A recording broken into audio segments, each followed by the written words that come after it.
नमस्कार दोस्तों, स्वागत है आपका GK study with Anup Nehra channel पर। अगर आप चैनल पर पहली बार हैं तो प्लीज़ हमारी वीडियो को लाइक करें, चैनल को सब्सक्राइब करें, अपने दोस्तों को शेयर करें, बेल आइकन को दबाएं ताकि नई वीडियो आते ही आपको नोटिफिकेशन मिल जाए।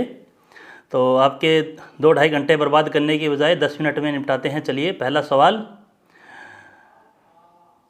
पहला Asian king vulture conservation and breeding centre ये किस स्टेट में बनाया जा रहा है वर्ल्ड का? तो इसका सही जवाब है ऑप्शन सेकंड, उत्तर प्रदेश में।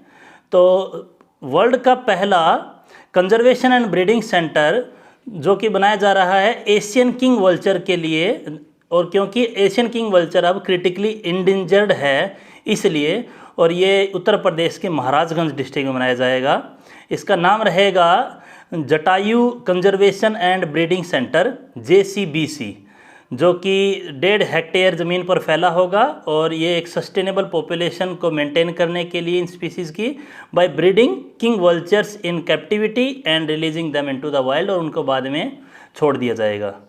तो एशियन किंग वल्चर क्या है? ये एक प्रोटेक्टेड स्पीसीज़ है under the wild life protection act, और ये प्राइमरली जो नॉर्दर्न इंडिया और बाकी एरियाज़ में लोकलाइज्ड थे, ठीक है। और इनको क्रिटिकली इंडेंजर्ड घोषित कर दिया गया है international union for conservation of nature IUCN द्वारा, और ये रेड लिस्ट में है 2007 से, क्योंकि जो डाइक्लोफिनेक जो दवाइयाँ हैं उनको वेटनरी मेडिसिन में यूज़ किया जाता था इंडिया में, और जो दवाइयाँ पशुओं में यूज़ की जा रही है उन्हीं पशुओं को वल्चर्स खाते थे और फिर उनसे उनकी डेथ हो जाती थी।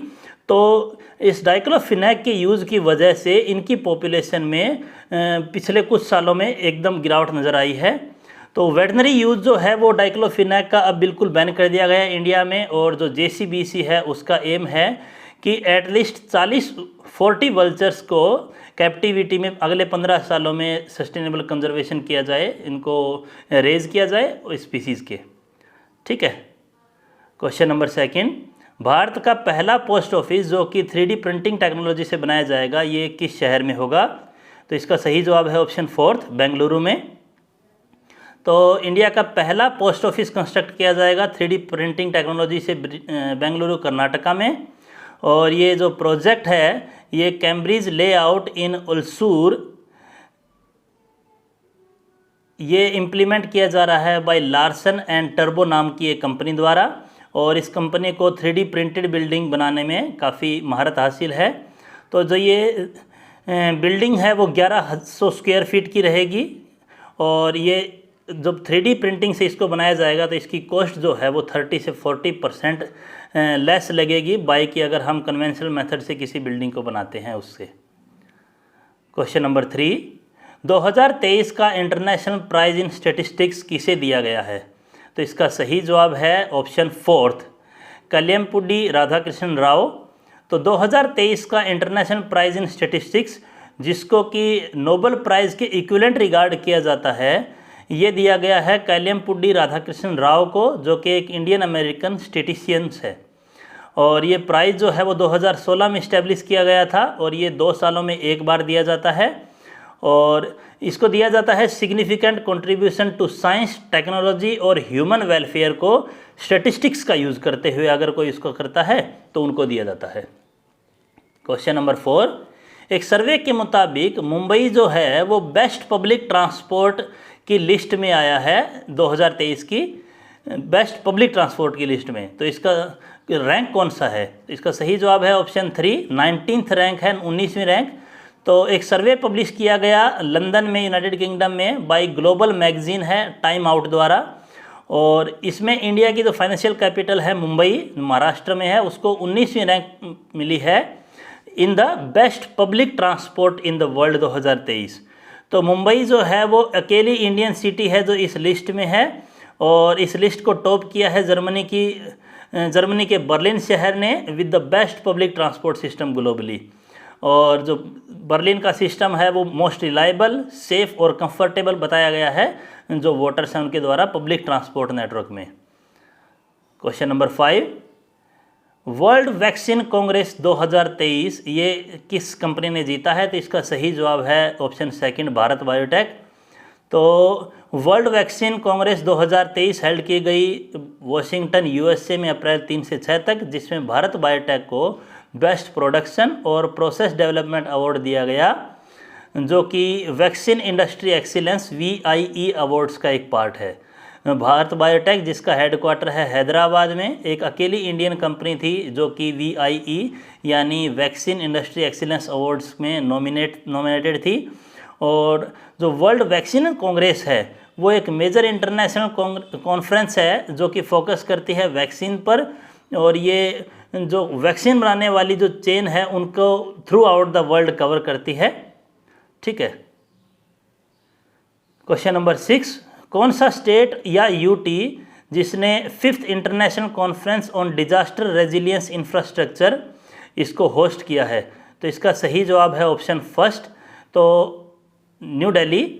तो 5th international conference on disaster resilience infrastructure जो कि ऑर्गेनाइज किया गया इस साल नई दिल्ली में, और इसका थीम था delivering resilient and inclusive infrastructure, pathways for risk informed systems, practices and investment. ये थीम आपको याद रखना है। ये $50 मिलियन का इंफ्रास्ट्रक्चर रेजिलियंस एक्सेलरेटर फंड है जो कि पिछली साल अनाउंस किया गया था। Question number 7, stand up India scheme ये किस साल तक के लिए बढ़ा दी गई है केंद्र सरकार द्वारा? तो इसका सही जवाब है ऑप्शन फर्स्ट, 2025 तक, 2025 तक। तो स्टैंड अप इंडिया स्कीम जो कि 2016 में लॉन्च की गई थी एंटरप्रेन्योरशिप को प्रमोट करने के लिए, और जो कि फोकस करती है इकोनॉमिक एम्पावरमेंट और जॉब क्रिएशन को। ये स्कीम जो है वो इसको 2025 तक अभी भारत सरकार द्वारा एक्सटेंड किया गया है। करीब 40,700 करोड़ से ज़्यादा का फंड जो है वो इसके लिए सैंक्शन किया गया था स्टैंड अप इंडिया स्कीम के लिए आने वाले 7 सालों के लिए, यानी 16 से लेकर 2023 तक 7 सालों तक के लिए। और इसका जो 80% है उसका जो लोन अमाउंट है वो इस स्कीम में महिलाओं को दिया गया है। Question number 8, stacking up the benefits lesson from India's digital journey, ये रिपोर्ट किस इंस्टीट्यूशन ने रिलीज़ की है? तो इसका सही जवाब है IMF, सेकंड ऑप्शन। तो IMF है इंटरनेशनल मॉनेटरी फंड। इसने रिसेंटली एक वर्किंग पेपर रिलीज़ किया है जिसका टाइटल है stacking up the benefits lessons from India digital journey.